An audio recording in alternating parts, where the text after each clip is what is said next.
Arrastaram-no como a um animal morto, seu rosto irreconhecível, seu corpo destruído a golpes. Penduraram-no de cabeça para baixo em uma praça pública, enquanto a multidão cuspia sobre seu cadáver. Assim terminou Benito Mussolini, o homem que prometeu restaurar a grandeza da Itália, mas acabou com um destino mais brutal do que o de qualquer inimigo. Por mais de 2 décadas, governou com mão de ferro, assinou pactos com Hitler e construiu um império baseado no terror. Mas quando a guerra o alcançou, seu mundo desmoronou. Abandonado, disfarçado, capturado como um criminoso, implorou por sua vida. Mas ninguém o ouviu. Executaram-no sem julgamento, sem piedade, sem remorsos. Mas o mais chocante não foi sua morte, e sim o que fizeram com seu corpo. Porque a multidão desencadeou sua fúria contra um cadáver. Que atrocidade sofreu mesmo depois de morto? E qual foi o sinistro destino final de seus restos? A ascensão do fascismo, da ideologia ao poder. Uma década antes de Hitler chegar ao poder, quando Franco era apenas um coronel desconhecido e a Europa era majoritariamente composta por repúblicas democráticas, um homem já havia concebido uma ditadura totalitária que rivalizaria com a glória do Império Romano. Benito Mussolini se tornaria o líder supremo da Itália em 1923, impondo características que mais tarde seriam adotadas por outros estados autoritários. Detenção de opositores em campos de concentração, uma força policial secreta que vigiava a população, um enorme aparato de propaganda e um culto à personalidade em torno de um líder forte. Benito Mussolini ganhou destaque nacional em 1912 como líder da ala radical do Partido Socialista Italiano, sendo contrário à guerra na Líbia. Inicialmente defendeu a neutralidade italiana na Grande Guerra, mas suas ideias políticas evoluíram gradualmente para a extrema-direita, convencido de que a Itália precisava de uma mudança fundamental em seu governo. No entanto, Mussolini nunca perdeu seu desprezo pelas elites políticas e empresariais. Influenciado por sindicalistas revolucionários, acreditava que o nacionalismo poderia criar um movimento capaz de acabar com o liberalismo burguês e forjar uma nova Itália. Após a catastrófica derrota na Primeira Guerra Mundial, os italianos estavam furiosos com a condução da campanha e exigiam mudanças. Mussolini aproveitou essa situação e fundou seu Fascio de Combatimento em Milão, em 23 de março de 1919. Esse novo movimento político recrutou ex-soldados, sindicalistas e futuristas. Seu programa combinava nacionalismo com republicanismo, anticlericalismo, sufrágio feminino e reforma social. A ideia central do fascismo era a mobilização de homens e mulheres, trabalhadores e empregadores, camponeses e proprietários de terras em uma comunidade nacional unificada. A chave para alcançar isso, segundo Mussolini, era a violência. As esquadras fascistas, ou squadristi, iniciaram uma violenta campanha de intimidação contra católicos e socialistas, causando centenas de mortes. Em 1922, os fascistas já controlavam efetivamente a lei e a ordem em muitas áreas rurais.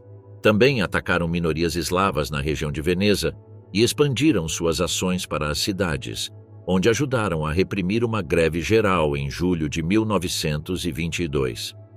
No final daquele ano, o fascismo já contava com 250 mil de membros. Os fascistas adotaram símbolos fortemente influenciados pela Roma Antiga, pois Mussolini afirmava que sua missão era devolver à Itália sua antiga glória, quando era o império mais poderoso do mundo. Enquanto Hitler usava a suástica, um símbolo indiano antigo, Mussolini escolheu o fasces, um machado envolto por varas de madeira que na Roma Antiga simbolizava o poder do rei para punir seus súditos.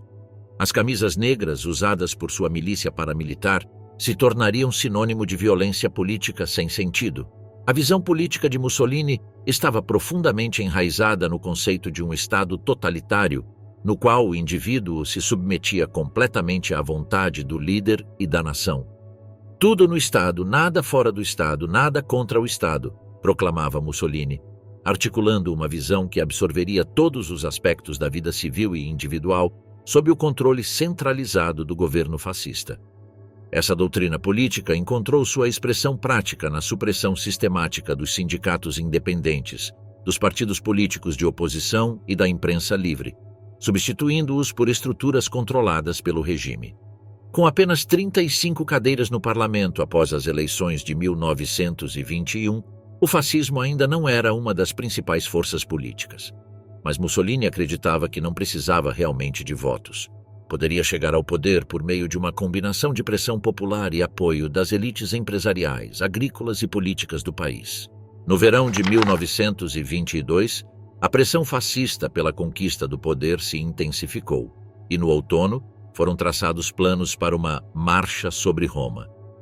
Os governos italianos lutavam para conter a violência fascista, subestimando a ameaça que representavam. Além disso, em muitas regiões, as autoridades locais simplesmente ignoravam os acontecimentos ou até mesmo ajudavam os fascistas. A falta de ação decisiva apenas encorajou os fascistas, que conseguiram realizar ocupações em várias cidades e vilarejos. Finalmente, entre 2 e 3 de outubro de 1922, os fascistas ocuparam Bolzano e Trento, assumindo efetivamente o controle da administração local. Mais uma vez, o governo não fez nada para detê-los, convencendo Mussolini de que talvez fosse possível tomar Roma diretamente. Em 24 de outubro de 1922, Mussolini discursou diante de uma plateia fervorosa de 60 mil pessoas, a maioria camisas negras, em Nápoles. Ele descreveu o mito fundador de uma nova Roma, despertada após milhares de anos adormecida. Declarou que eles, os fascistas, tinham o direito de governar o país na ausência de um governo mais adequado. Após seu discurso, reuniu-se secretamente com alguns de seus principais aliados e planejou cuidadosamente a marcha sobre Roma. Curiosamente, não participou pessoalmente da marcha, mas a acompanhou de seu quartel-general em Milão, chegando mais tarde a Roma, quando os fascistas já haviam tomado a cidade. Coluna após coluna de homens ferozes, vestidos de camisas negras, cobriram a distância até a sede do poder, efetivamente ocupando as principais praças de Roma sem resistência. Embora impressionante, com até 30 mil camisas negras, a marcha foi mais uma demonstração de força do que uma conquista real. Enquanto isso, o astuto Mussolini negociava diretamente com o rei da Itália sobre sua nomeação como chefe de Estado. Após a marcha sobre Roma, em 30 de outubro, o rei não teve alternativa senão entregar o poder a Mussolini, que contava com o apoio dos militares, da classe empresarial e da direita. O rei Vítor Emanuel III, temendo uma guerra civil e pressionado por generais que simpatizavam com os fascistas, capitulou diante de Mussolini, nomeando o primeiro-ministro. O novo líder chegou a Roma vestido de fraque, e não com a camisa negra de seu movimento, uma mudança simbólica para tranquilizar os conservadores de que era um estadista e não um revolucionário.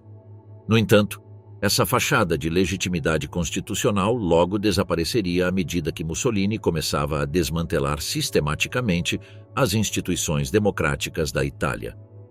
A partir desse momento e pelos próximos 21 anos, Mussolini se tornaria o único líder da nação.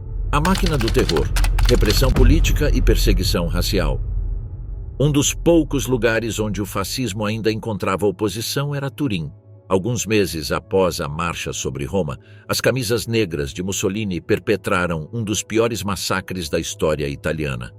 Na noite de 17 para 18 de dezembro de 1922, um militante comunista matou 2 fascistas em Turim, desencadeando uma vingança desproporcional e sangrenta.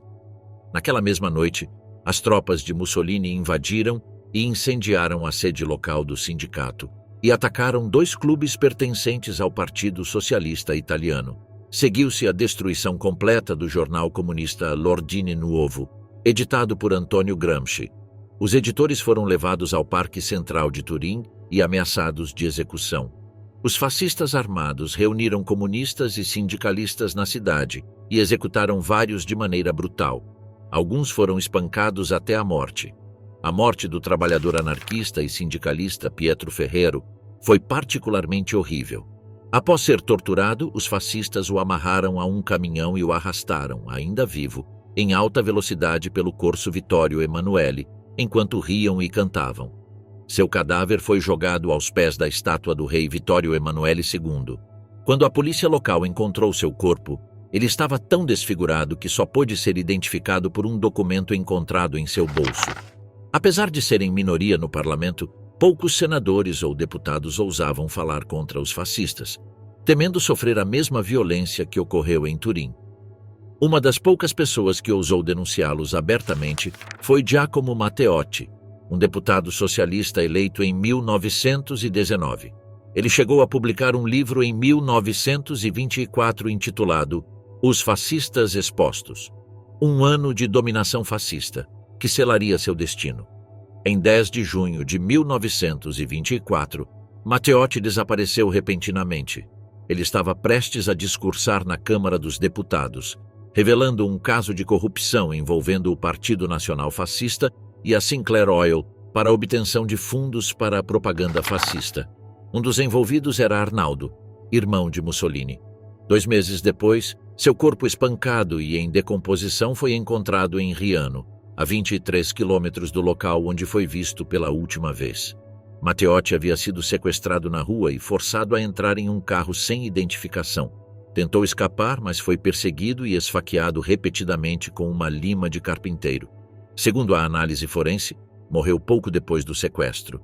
5 homens, todos camisas negras, foram presos dias depois. Apenas 3 foram condenados, mas logo foram libertados por uma anistia concedida pelo rei Vittorio Emanuele III. O caso Matteotti foi a prova mais difícil para o governo fascista devido à brutalidade do crime e à impunidade com que os responsáveis agiram. A opinião pública italiana e a comunidade internacional ficaram chocadas com o assassinato tão descarado. Por um breve período, pareceu que o regime fascista poderia colapsar sob a pressão da indignação pública. No entanto, Mussolini manobrou habilmente, negando qualquer participação direta no assassinato enquanto simultaneamente consolidava seu controle sobre o aparato estatal. No final, o caso demonstrou que tanto a polícia quanto o rei e a burguesia italiana estavam dispostos a apoiar Mussolini. Outra consequência foi que deputados e senadores antifascistas começaram a abandonar o parlamento, reconhecendo a futilidade de se opor a um partido que possuía todo o poder e a força bruta para usá-lo. No entanto, havia resistência dentro do próprio partido fascista. Durante o outono de 1924, a ala extremista do partido ameaçou Mussolini com um golpe. 3 dias após um confronto na noite de Ano Novo, Mussolini fez um famoso discurso atacando tanto os antifascistas quanto os dissidentes internos, confirmando que ele, e somente ele, era o líder do fascismo. Admitiu que toda a violência era de sua responsabilidade, pois havia criado um clima no qual ela prosperava. Concluiu alertando todos os italianos. O país precisava de estabilidade, e apenas o fascismo poderia garanti-la por quaisquer meios necessários. Esse discurso marcou o verdadeiro início da ditadura na Itália. Uma das ferramentas de repressão aperfeiçoadas durante os anos fascistas foi a Polícia Secreta da Itália, conhecida como OVRA, formada em 1927, 6 anos antes da Gestapo na Alemanha. A OVRA foi o antecedente direto e o modelo para a Gestapo de Himmler. O próprio Himmler se reuniu várias vezes com os líderes da OVRA quando a Gestapo estava sendo estruturada. Em 1936, um protocolo secreto foi assinado entre ambas as organizações para colaboração e cooperação. O histórico operacional da OVRA era impressionante. Mantinha arquivos individuais sobre aproximadamente 130 mil potenciais subversivos e, no auge, possuía uma rede de cerca de 100 mil informantes. Em 1930, a OVRA organizava cerca de 20 mil batidas policiais semanais, principalmente contra comunistas e membros de partidos opositores. Aproximadamente 6 mil pessoas foram presas pela OVRA, e aqueles considerados culpados de conspirar contra o governo fascista eram exilados para ilhas remotas no Mediterrâneo. As condições nesses locais eram extremamente precárias, levando muitos antifascistas a preferirem abandonar a Itália. A OVRA era famosa por instalar microfones ocultos em locais públicos para ouvir conversas e identificar preocupações e opiniões gerais. O objetivo principal era deter qualquer atividade ou sentimento antifascista. Seu alcance ia muito além da vigilância doméstica. A OVRA mantinha presença em vários países, monitorando exilados italianos e ativistas antifascistas no exterior. Um dos assassinatos mais notórios atribuídos aos operativos da OVRA foi o de Carlo Rosselli e seu irmão Nello, em 1937. Em 9 de junho, Carlo e Nello Rosselli, que haviam lutado na Espanha, estavam visitando a costa da Normandia, na França. Um ano antes, a OVRA havia identificado Carlo como o mais perigoso dos socialistas exilados e recomendou sua eliminação. Graças à sua extensa rede na Europa, a OVRA conseguiu instruir fascistas franceses a assassiná-los. O funeral de Rosselli foi massivo, com uma multidão estimada em 150 mil esquerdistas, saudando o corpo de Carlo enquanto ele era levado ao cemitério de Père-Lachaise, em Paris. Quando Mussolini ordenou a criação da OVRA, seu principal alvo era o Partido Comunista, mas a vigilância também incluía socialistas, republicanos e qualquer pessoa considerada antifascista. Sua atuação era implacável, intensa e intrusiva. Até mesmo aqueles vagamente conectados a atividades subversivas, como familiares, podiam ser alvos de investigações policiais. A polícia local, às vezes, trabalhava em conjunto com a OVRA e admirava seus métodos de ameaças, agressões e tortura contra os detidos. Quando a oposição foi neutralizada, a OVRA concentrou sua atenção no uso de sua rede para medir a opinião pública sobre o regime e seus planos de guerra. Um escritório dedicado monitorava milhares de ligações telefônicas diariamente, incluindo as de altos funcionários fascistas, para verificar sua lealdade. No início dos anos 1930, as circunstâncias na Europa haviam mudado consideravelmente. A ascensão de Hitler e dos nazistas ao poder na Alemanha alterou profundamente a ordem europeia. Mussolini agora tinha um poderoso aliado ideológico, o que lhe trazia oportunidades, mas também desafios para sua posição como líder do fascismo mundial. No entanto, havia diferenças significativas entre as ideologias fascista e nazista, especialmente em relação à pureza racial e ao tratamento dos judeus. Até os anos 1930, o nacionalismo de Mussolini não possuía um componente explicitamente racista, embora fosse antissemita. Em 1932, Mussolini disse ao jornalista Emil Ludwig que não apoiava as ideias de uma raça pura, acrescentando que celebrava as misturas raciais que haviam dado força e beleza aos italianos. Nessa entrevista, também falou positivamente sobre os judeus como cidadãos italianos. O fascismo defendia a coexistência entre a identidade judaica e o patriotismo italiano. Em abril de 1937, Mussolini declarou em outra entrevista que não aceitava as teorias raciais nazistas. No entanto, em setembro de 1938, o Conselho de Ministros italiano aprovou uma legislação que eliminou amplamente os direitos dos judeus na Itália, estabeleceu agências estatais para persegui-los e adotou políticas de arianização.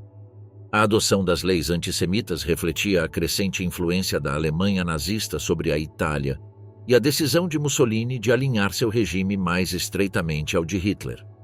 Essa mudança representou uma grande traição a milhares de judeus italianos que haviam sido leais ao regime fascista, com muitos até servindo em suas fileiras. A comunidade judaica italiana, uma das mais antigas da Europa, com raízes que remontavam à época romana, de repente se viu marginalizada e perseguida por um regime que muitos haviam apoiado anteriormente. Desde a aprovação das leis raciais de 1938 até o fim da Segunda Guerra Mundial, os cidadãos judeus italianos foram excluídos das principais esferas da vida cívica e econômica. Eles não podiam mais frequentar escolas, ser recrutados para o exército, possuir negócios, administrar terras ou empregar trabalhadores não judeus. Também foram proibidos de trabalhar na administração pública, bancos, companhias de seguros, jornais, editoras e instituições educacionais. O casamento entre judeus e italianos ários foi proibido. Judeus estrangeiros deveriam ser deportados, embora essa medida tenha sido difícil de implementar. Em 1940, Mussolini tentou impor a arianização da Itália, expulsando todos os judeus estrangeiros, mas a Segunda Guerra Mundial tornou a emigração impossível. A alternativa foi ainda pior, pois os judeus começaram a ser internados em campos de trabalho forçado. A Itália fascista já possuía campos de concentração muito antes das leis raciais. O uso da reclusão obrigatória como meio de controle político e social, organizado pela polícia, sem recorrer aos tribunais, tornou-se parte das medidas de segurança do governo em 1926. Durante o regime de Mussolini, 15 mil italianos foram condenados ao confinamento político e 25 mil ao confinamento comum. A maioria foi enviada para ilhas remotas, embora também tenham sido utilizados vilarejos isolados no sul da Itália. As condições que os confinados enfrentavam eram deploráveis, com péssimas condições de vida e higiene precária. A segurança não era fornecida pela polícia regular, mas pelas camisas negras que frequentemente submetiam os prisioneiros a espancamentos e torturas brutais. Desde 1927, o governo havia criado um sistema eficiente de campos de concentração capaz de encarcerar milhares de cidadãos. Diferente de outros países, na Itália havia dois tipos de campos: um projetado especificamente para repressão e outro que, paradoxalmente, supostamente protegia os detidos. No primeiro tipo estavam eslovenos, croatas, montenegrinos, albaneses, gregos, etíopes e líbios. As condições de vida eram terríveis: pouca comida, abrigo inadequado e assistência médica praticamente inexistente. Dezenas de milhares morreram de doenças e desnutrição, sendo enterrados em valas comuns sem identificação. O segundo tipo de campo acabou, ironicamente, salvando milhares de judeus não italianos, pois estar internado em um campo italiano significava estar fora do alcance do exército alemão e da Ustascia croata. Mussolini havia transformado completamente o Estado italiano até o final da década de 1930. O que antes era uma monarquia constitucional com um parlamento democrático havia se tornado um Estado totalitário, onde as liberdades individuais foram sacrificadas em nome da grandeza nacional. A educação pública se tornou um veículo de doutrinação fascista, ensinando as crianças italianas a venerar o Duce e a se preparar para uma vida de serviço e sacrifício militar. A mídia estava totalmente controlada pelo Estado, transmitindo apenas notícias aprovadas pelo regime e glorificando os feitos de Mussolini. A indústria estava cada vez mais nacionalizada e direcionada à produção militar, enquanto a dissidência havia se tornado praticamente impossível sob a constante vigilância da OVRA. A Itália estava pronta para a guerra, embora sua infraestrutura e capacidade militar estivessem longe de serem adequadas para o conflito iminente. Expansão e atrocidades da África à Europa. A invasão da Etiópia, em outubro de 1935, é amplamente vista como um dos eventos que levaram à Segunda Guerra Mundial, minando a credibilidade da Liga das Nações. Sob o olhar impotente da comunidade internacional, os exércitos de Mussolini avançaram até a capital Addis Abeba, em maio de 1936, forçando o imperador Haile Selassie ao exílio. Mas a Etiópia estava longe de ser conquistada. Os italianos enfrentaram a oposição popular dos Arbegnosh, ou patriotas, etíopes de todas as classes e regiões. Nos anos seguintes, eles conduziram uma campanha contra as forças fascistas, facilitada por redes clandestinas. A guerra de desgaste foi excepcionalmente feroz, marcada por represálias italianas, execuções em massa, queima de casas e destruição de plantações e rebanhos. Uma data ainda lembrada na África como a mais sangrenta da ocupação italiana é Yekatite 12, 19 de fevereiro de 1937. Naquele dia, rebeldes tentaram assassinar o Marechal Rodolfo Graziani, vice-rei da África Oriental Italiana. Graziani passou por uma cirurgia e sobreviveu. Imediatamente ordenou uma forte retaliação. O secretário federal Guido Cortese deu às suas tropas 3 dias para fazer o que quisessem contra os rebeldes etíopes.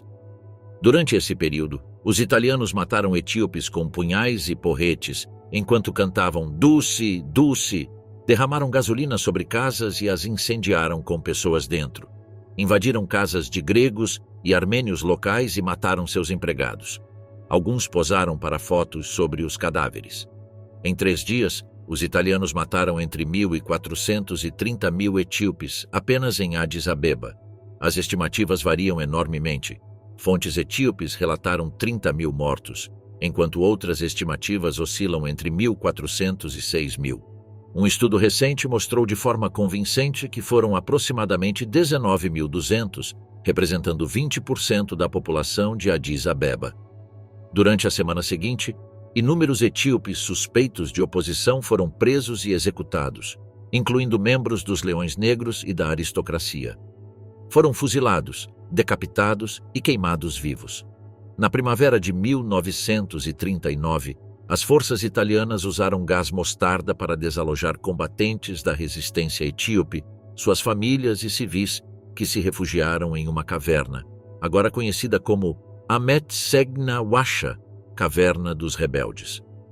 Em 8 de abril, o pelotão químico da 65ª Divisão de Infantaria chegou com projéteis de arsina e 200 quilos de gás mostarda. O uso de armas químicas havia sido proibido pelo Protocolo de Genebra de 1925, do qual a Itália era signatária. Na madrugada de 9 de abril, os etíopes viram cilindros metálicos sendo baixados com cordas na entrada da caverna. Ouviram explosões e tiros. Os cilindros foram perfurados, liberando densas nuvens de fumaça e vapores amarelados que mataram todos dentro da caverna de forma agonizante. O uso de armas químicas na Etiópia foi um presságio alarmante da guerra que estava por vir na Europa. Mussolini autorizou explicitamente seu uso, ignorando tratados internacionais, para demonstrar a supremacia tecnológica e militar italiana. Essa disposição para empregar métodos proibidos e cruéis contra populações civis ilustra perfeitamente a ideologia fascista, que priorizava o poder e a dominação em detrimento de considerações humanitárias ou legais. Os etíopes presos na caverna não tinham defesa contra essa arma invisível e letal, morrendo em agonia, seus corpos retorcendo-se enquanto o gás atacava seus pulmões, olhos e pele. Foi um ato de barbárie calculada que aterrorizou a população local e enviou uma mensagem clara sobre a natureza do domínio colonial italiano. Quando a Guerra Civil Espanhola estourou em julho de 1936, Mussolini garantiu a Franco seu total apoio. 3 divisões voluntárias de camisas negras foram enviadas, totalizando quase 75 mil homens. Autodenominaram-se Dios lo quiere, Deus o quer, Las Llamas Negras, as Chamas Negras, e Las Plumas Negras, as Plumas Negras. Apesar dos nomes simbólicos, os soldados eram inexperientes e foram derrotados em Guadalajara. O apoio mais importante veio da Força Aérea Italiana, enviada para bombardear cidades indefesas e semear o terror. Esses ataques foram imortalizados em Guernica, de Picasso, que expressa a angústia dos assassinatos em massa quando aviões alemães e italianos bombardearam a cidade basca. O número de vítimas é disputado. O governo basco relatou 1.654 mortos. Poucas operações aéreas italianas foram contra alvos militares. A maioria, como Guernica, visava enfraquecer a moral nas áreas republicanas. Isso incluiu os bombardeios de Alicante, Durango, Granollers e Barcelona. Entre 16 e 18 de março de 1938, Barcelona foi bombardeada pela Força Aérea Italiana a partir de Mallorca. Lançaram 44 toneladas de bombas, atingindo áreas industriais e residenciais sem qualquer consideração pela vida civil. Esse ataque é considerado o primeiro bombardeio de saturação da história. Morreram 1.300 civis, com milhares de feridos e desabrigados. O bombardeio de Barcelona foi particularmente aterrorizante devido à sua natureza indiscriminada. Os aviões italianos voavam em formação sobre a cidade densamente povoada, lançando bombas aleatoriamente sobre prédios residenciais, escolas, mercados e hospitais. As sirenes soavam enquanto os civis corriam desesperadamente para abrigos antiaéreos improvisados, muitos sem conseguir chegar a tempo. As explosões destruíram edifícios inteiros, deixando escombros e corpos soterrados. Equipes de resgate trabalharam durante dias para recuperar os mortos e feridos, enquanto o impacto psicológico, o terror intencional causado pelo ataque, cumpriu exatamente o objetivo de Mussolini: demonstrar o poder destrutivo de sua força aérea e a vulnerabilidade daqueles que se opunham ao fascismo. Antes de deixar a Espanha após a vitória de Franco em 1939, a Força Aérea Italiana realizou 728 incursões em cidades mediterrâneas, lançou 16.558 bombas e causou 5.000 baixas, a maioria civis. Mussolini considerou o apoio aéreo um sucesso total. Mas, quando os aviões italianos obsoletos entraram na Segunda Guerra Mundial em 1940, foram rapidamente abatidos pela superior Força Aérea Real Britânica. A intervenção na Espanha serviu como campo de testes para as táticas e armas que mais tarde seriam usadas na Segunda Guerra Mundial. Para Mussolini, também foi uma oportunidade de demonstrar sua solidariedade com outros regimes fascistas e anticomunistas, fortalecendo assim a rede de estados autoritários que eventualmente formariam o eixo. O sofrimento dos civis espanhóis era irrelevante para ele. O que importava era a projeção de poder e o fortalecimento dos laços com a Alemanha de Hitler. A vitória de Franco foi celebrada em Roma como prova do crescente poder do fascismo, embora tenha sido alcançada a um terrível custo humano. A masculinidade e a violência eram partes centrais da ideologia e propaganda de Mussolini, e esses princípios foram cruelmente aplicados nas campanhas da Itália durante a Segunda Guerra Mundial. Em 1940, Mussolini finalmente assinou um tratado com a Alemanha nazista, e as duas nações autoritárias se tornaram aliadas. Durante esse período, após a conquista da Etiópia, da Líbia e posteriormente da Croácia, Mussolini proclamou que a Itália era novamente um império, como havia sido nos tempos romanos. Cidadãos italianos foram incentivados a se estabelecer nos territórios ocupados. Cerca de 150 mil colonos se instalaram na Líbia e 165 mil na África Oriental Italiana. As políticas fascistas italianas nos territórios ocupados do leste europeu provocaram resistência, e milícias de guerrilheiros surgiram em algumas áreas da Iugoslávia. Em resposta, os italianos adotaram táticas brutais como execuções sumárias, prisões em massa, confisco de propriedades e incêndio de vilarejos.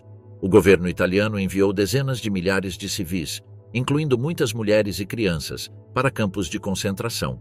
Entre eles estavam 30 mil eslovenos e 80 mil dálmatas, representando 12% da população total dessa região croata. O mecanismo para todos os massacres perpetrados pelas forças italianas durante o fascismo, seja na Europa ou na África, era sempre o mesmo. Quando alguns de seus agentes eram mortos por rebeldes ou guerrilheiros locais, os fascistas retaliavam com força extrema, matando centenas ou milhares, estuprando mulheres e sequestrando crianças. Foi o caso do pequeno vilarejo de Podum, anexado à província italiana de Fiume, em 1941. O prefeito da região era o coronel Camicianera Temistocli Testa. Testa era conhecido por ameaçar com represálias severas aqueles que se recusavam a colaborar com as forças italianas. No vilarejo vizinho de Gelenge, em 1942, Testa ordenou a execução de 34 aldeões inocentes. Mais tarde, naquele ano, voltou sua fúria contra Podum, em vingança pela morte de 4 cidadãos italianos em junho. Na manhã de 12 de julho de 1942, 250 soldados italianos do 2º Batalhão Camicianera Emiliano, sob o comando do major Armando Giorléo, entraram em Podum e reuniram todos os homens em idade militar, entre 16 e 64 anos. Encontraram 91 deles. 14 resistiram à prisão e foram executados no local. Os restantes foram levados a um campo aberto ao sul do vilarejo. No centro havia uma vala, embora não se saiba se já estava lá ou se foi cavada naquele mesmo dia. Em grupos de 5, todos os cativos foram levados até a beira da vala e fuzilados, para que seus corpos amarrados caíssem dentro dela. Cerca de 20 grupos foram mortos a sangue frio, elevando o total de vítimas a mais de 100 pessoas. Apesar da crueldade demonstrada contra homens e crianças desarmadas, os comandantes militares fascistas não eram muito hábeis em conduzir a guerra. A entrada da Itália na Segunda Guerra Mundial em junho de 1940 revelou rapidamente as profundas fraquezas militares do regime de Mussolini. O Duce havia se vangloriado por anos sobre a força e modernidade das forças armadas italianas, mas a realidade era bem diferente. O equipamento era ultrapassado, a estratégia era deficiente e o moral das tropas estava longe de ser entusiástico. As primeiras campanhas italianas no norte da África e na Grécia terminaram em derrotas humilhantes, obrigando Hitler a desviar recursos valiosos para resgatar seu aliado em apuros. Derrotado em todas as principais batalhas, O governo italiano não teve escolha senão assinar um armistício com os aliados em 3 de setembro de 1943. Só então os cidadãos ários italianos experimentariam o que judeus, etíopes, líbios e croatas haviam suportado durante anos. Em julho de 1943, as forças aliadas invadiram a Sicília, forçando o rei Vítor Emanuel III a depor Mussolini no dia 25 daquele mês. Mais tarde, naquele ano, após o rei assinar o armistício, o exército alemão invadiu o norte e o centro da Itália, levando a guerra ao território italiano. Nos 2 anos seguintes, mais de 150 mil civis italianos morreriam no fogo cruzado. Os novos ocupantes também trouxeram sua crueldade, perpetrando diversos massacres contra seus antigos aliados. Somente no pequeno vilarejo de Marzabotto, perto de Bolonha, as Waffen-SS assassinaram quase 800 civis, no que continua sendo o maior fuzilamento em massa da história da Itália. Entre as vítimas, 155 tinham menos de 10 anos e 316 eram mulheres. Todos eram completamente inocentes, culpados apenas de serem italianos e de viverem em Marzabotto. O colapso do regime e a República de Salò. Quando a Itália não conseguiu conter os exércitos aliados durante a Segunda Guerra Mundial, Mussolini buscou desesperadamente a ajuda de seu aliado, Hitler. Em 19 de julho de 1943, encontrou-se com o Führer em Feltre, mas Hitler informou-lhe com brutal franqueza que não havia nada que pudessem fazer e que a Itália logo cairia. Enquanto conversavam, Roma era bombardeada pelas forças aéreas aliadas, um símbolo perfeito do colapso iminente do regime fascista. A reunião de Feltre representou um momento crucial na relação entre os dois ditadores. Hitler, irritado com o que considerava a incompetência militar italiana, mal escondia seu desprezo por Mussolini. O Duce, que antes havia sido mentor e modelo para Hitler, agora se via humilhado, implorando ajuda ao homem que um dia o admirara. O bombardeio de Roma durante a reunião parecia enfatizar a impotência de Mussolini e a inutilidade de sua aliança com a Alemanha. Ele retornou à Itália abatido, ciente de que o tempo de seu regime estava se esgotando rapidamente. Pouco depois, o Grande Conselho do Fascismo assinou uma petição para destituir Mussolini, embora não tivesse autoridade legal para implementá-la. O rei pediu sua renúncia em 25 de julho, informando-lhe que seria substituído por Pietro Badoglio, mas garantindo-lhe imunidade. Vítor Emanuel III ordenou que 200 policiais cercassem o palácio do governo, e Mussolini foi escoltado em uma ambulância da Cruz Vermelha para um local seguro. Assim terminou, aparentemente, o regime que havia dominado a Itália por mais de 2 décadas. A queda de Mussolini foi recebida com celebrações espontâneas em toda a Itália. Em Roma, Milão, Nápoles e outras cidades, multidões jubilosas derrubaram símbolos do regime fascista. Estátuas do Duce foram destruídas, emblemas fascistas arrancados de prédios públicos e retratos de Mussolini queimados nas ruas. Após anos de repressão, os italianos expressaram abertamente seu alívio e esperança por um futuro melhor. No entanto, essas celebrações seriam prematuras. O destino da Itália e de Mussolini ainda tinha capítulos sombrios por vir. Com isso, o rei acreditava que salvaria o reino e seu reinado, mas estava enganado. Após o armistício, a Itália mergulhou em uma guerra civil. O rei e sua família, Badoglio e colaboradores do governo fugiram para a Apulia, sob proteção do exército aliado. Formaram um governo improvisado e declararam guerra à Alemanha, até então sua principal aliada. Isso permitiu que os alemães invadissem o norte da Itália, trazendo consigo terríveis represálias contra a população civil e os soldados italianos, que se recusaram a continuar lutando ao lado dos nazistas. Mussolini foi levado primeiro para a ilha de La Maddalena e depois para o Hotel Campo Imperatore nos Apeninos, um remoto resort na montanha mais alta da cadeia montanhosa, o Gran Sasso d'Italia. Ali, estava praticamente isolado do mundo exterior, vigiado por centenas de carabinieri. Temendo ser entregue aos aliados, tentou cortar os pulsos, sem sucesso. Ele não sabia que Hitler já planejava seu resgate, determinado a não abandonar seu aliado fascista e, mais importante ainda, a estabelecer um governo fantoche no norte da Itália que pudesse continuar a luta contra os aliados. Em 12 de setembro de 1943, ocorreu uma das operações de resgate mais ousadas da guerra.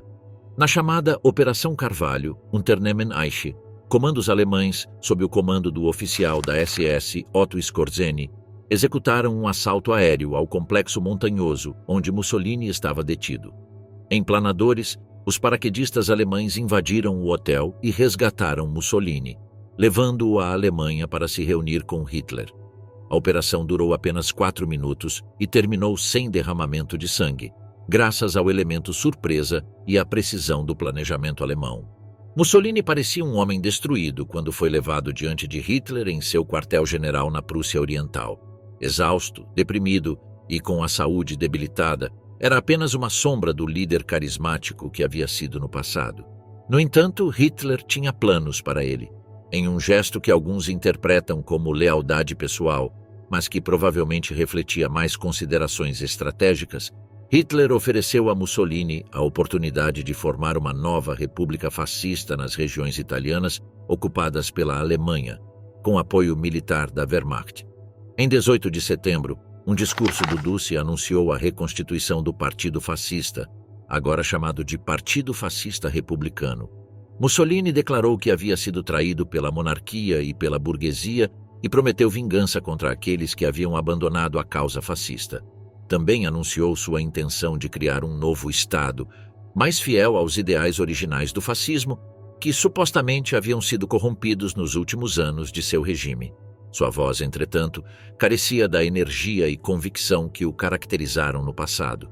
Para muitos que ouviram o discurso transmitido pelo rádio, era evidente que esse Mussolini ressuscitado não passava de um fantoche nas mãos de Hitler.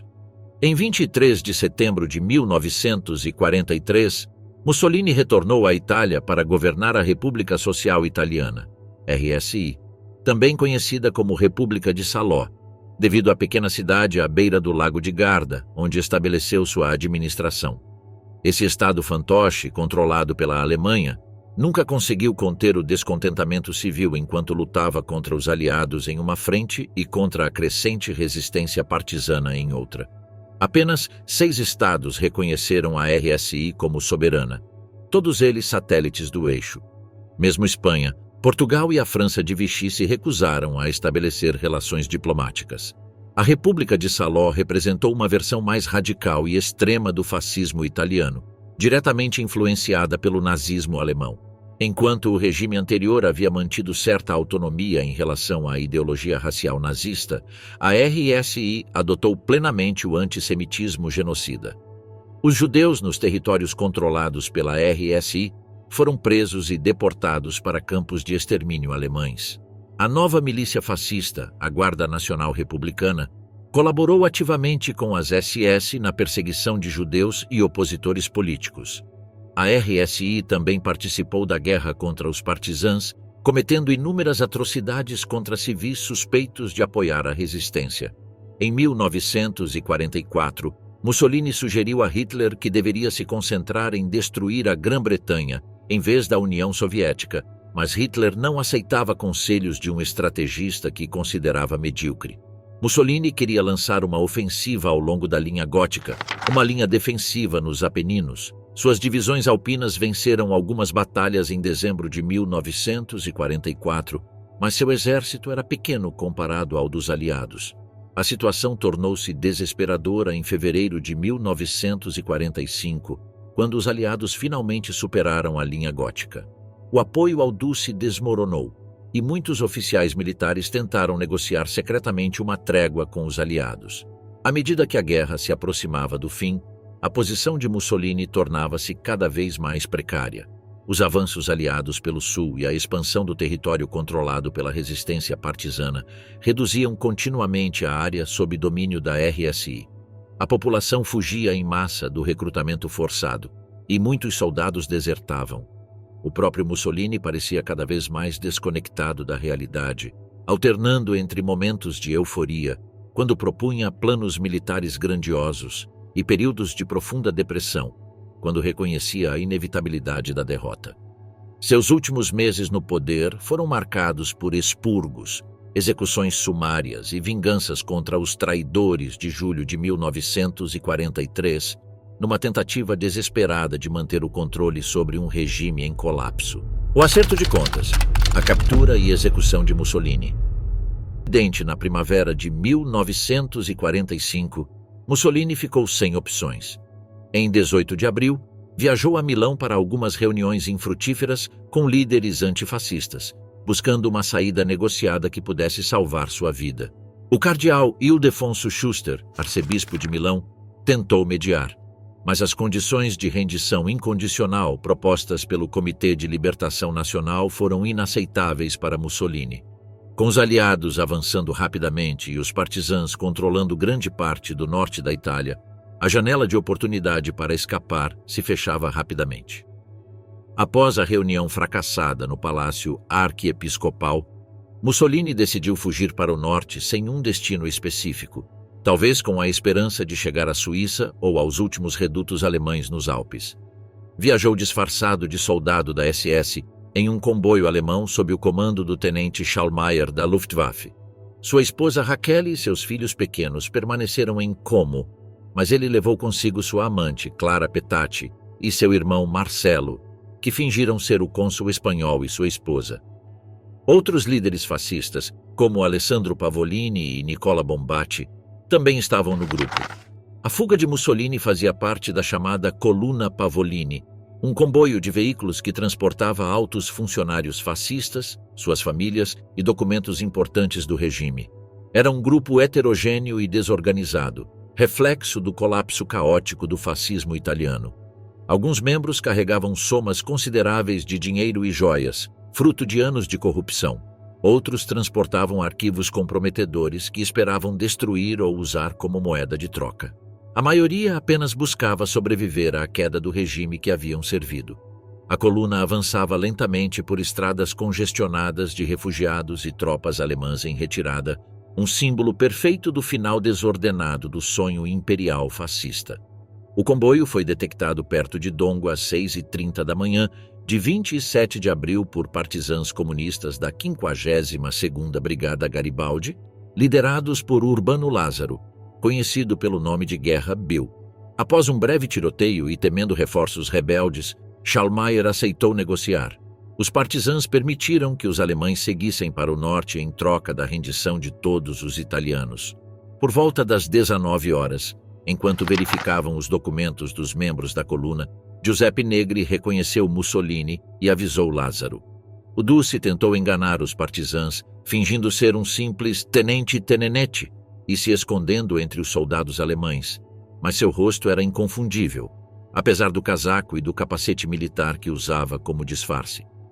Quando foi identificado, Mussolini aparentemente se entregou sem resistência, dizendo: "Sou Mussolini. Se me entregarem aos aliados, meu prestígio internacional os ajudará a obter melhores condições de paz para a Itália." Foi um apelo patético e delirante de um homem que havia perdido completamente o contato com a realidade. Os partisãs, muitos dos quais haviam perdido familiares devido às suas políticas, não tinham intenção de entregá-lo aos aliados.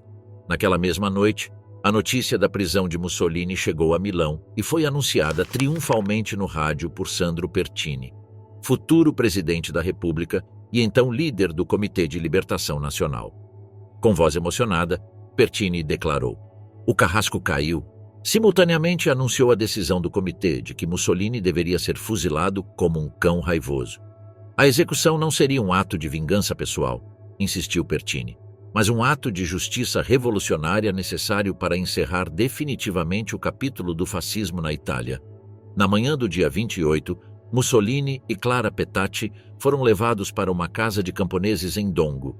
Um grupo de partisãs comunistas chegou de Milão com ordens de executá-los imediatamente, sem julgamento ou formalidades legais. A ordem veio do alto comando partisã em Milão, que temia que os aliados ou elementos moderados da resistência pudessem insistir em um julgamento formal, correndo o risco de que Mussolini escapasse da pena máxima.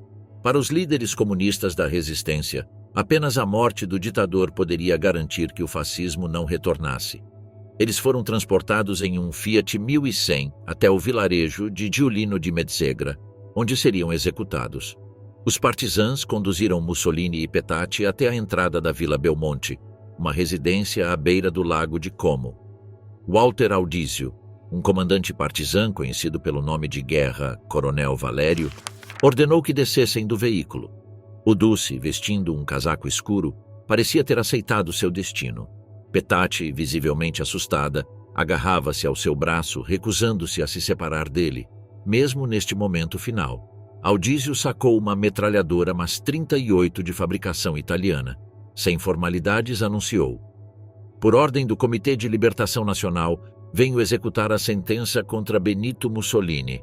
Segundo testemunhas, Mussolini abriu o casaco, expondo o peito, e exclamou: atire no peito! Audizio mirou, mas no momento crucial, a arma falhou, criando um último momento de tensão dramática na vida do ditador. Nesses segundos de confusão, Clara Petacci lançou-se na frente de Mussolini em um último ato de devoção, abraçando-o enquanto gritava: não podem matá-lo! Audizio rapidamente pegou uma pistola MP-40 de um companheiro e disparou uma rajada que atingiu os dois. Primeiro caiu Petacci, seguida por Mussolini, que desabou enquanto o sangue encharcava seu uniforme. Audizio aproximou-se do corpo caído e disparou mais 2 tiros, um no coração e outro na cabeça, para garantir que o ditador estava realmente morto. O relógio marcava 16 horas e 10 minutos. O homem que governara a Itália com mão de ferro por mais de 2 décadas agora jazia na poeira de uma estrada rural, sua vida encerrada com a mesma violência que havia caracterizado seu regime. Os corpos foram jogados na parte traseira de um caminhão e levados para Milão. No caminho, ninguém teve permissão para se aproximar dos cadáveres até que chegassem, no dia 29, a Piazzale Loreto. Essa praça não foi escolhida ao acaso. Meses antes, os fascistas haviam exposto ali os corpos de 15 partisãs executados, forçando os milaneses a testemunhar o espetáculo macabro como advertência a quem se opusesse ao regime. Agora, em um ato de justiça poética, os corpos de Mussolini, Clara Petacci e outros líderes fascistas executados seriam exibidos no mesmo local. O que se seguiu foi uma cena de vingança coletiva que refletia a intensidade do sofrimento que o fascismo havia infligido à Itália. Os cadáveres foram descarregados e jogados no chão em frente a um posto de gasolina da Esso. Uma multidão enfurecida se reuniu rapidamente, crescendo de centenas para milhares à medida que a notícia se espalhava. Cidadãos comuns, sobreviventes de campos de concentração, familiares de vítimas e partisãs se uniram em um ato público de catarse nacional.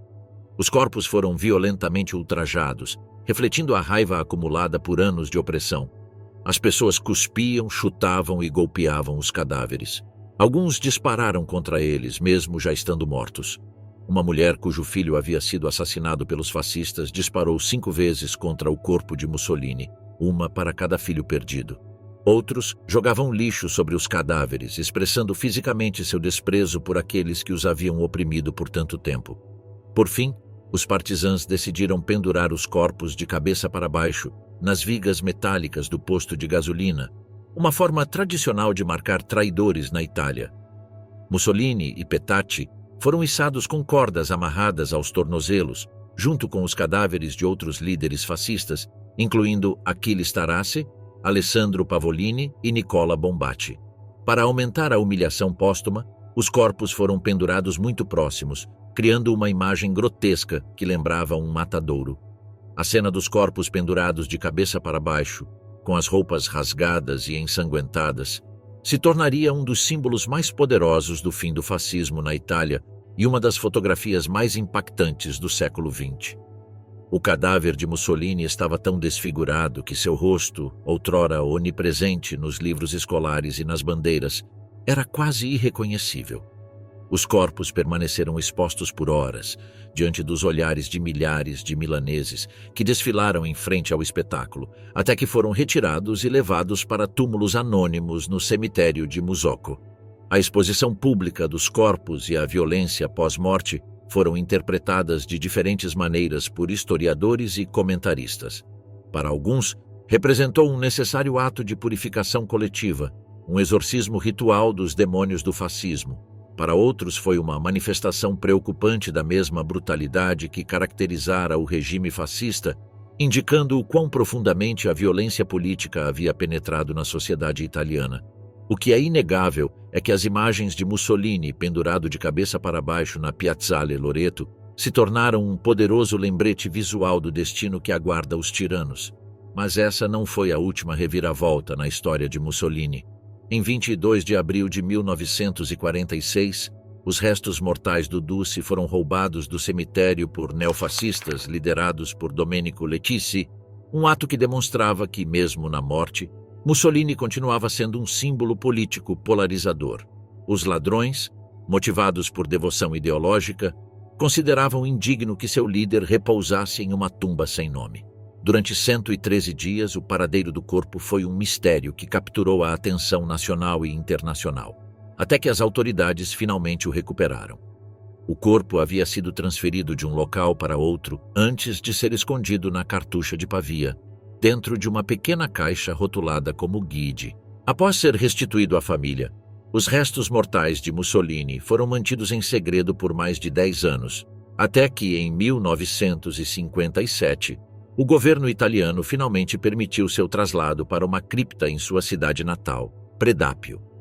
O túmulo se tornou imediatamente um local de peregrinação para neofascistas, que ainda hoje realizam visitas cerimoniais, especialmente nos aniversários de seu nascimento e morte.